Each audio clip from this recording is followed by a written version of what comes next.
এক, কলিজা যার, কার ভয়ে কম্পমান।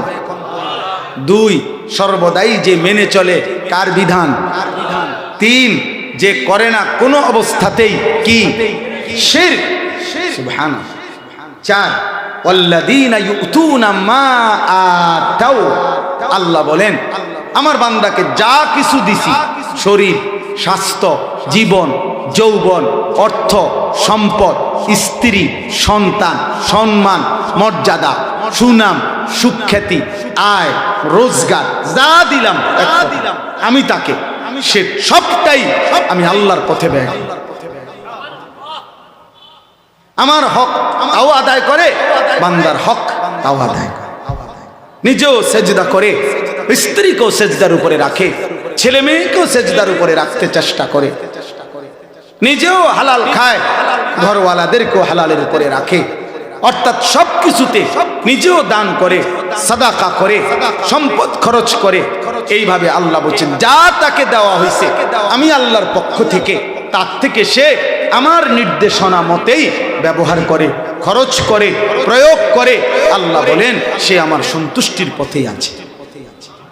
অকুলুবুহুম ওয়াজিলাতুন আন্নাহুম ইলা রাব্বিহিম রাজিউন। এটা সাংঘাতিক কথা। আল্লাহ বলেন এই চারটি গুণ যার মধ্যে পূর্ণ মাত্রায় আছে। এক, যার কলিজায় কার ভয়। দুই, যে মেনে নেয় সকল আল্লাহর সকল কি বিধান।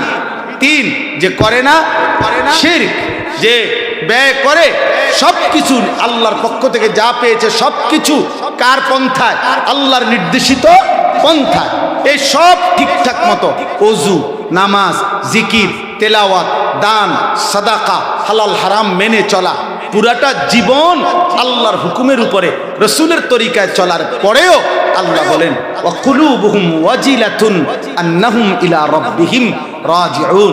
সব সময় সেই বান্দা ভয়ে ভয়ে থাকে, ভয়ে ভয়ে থাকে আমারে আল্লাহর কাছে দাঁড়াইতে হবে, আমারে হাসরের ময়দানে ফিরতে হবে, মহান মালিকের সামনে যেতে হবে। হায় না জানি তিনি কবুল করে কিনা, তিনি গ্রহণ করে কিনা। আমার সেজদা, আমার জিকির, আমার বন্দেগী, আমার ইবাদত যদি আল্লাহ ছুঁড়ে মারে তাহলে তো আমার আর মুক্তি হবে।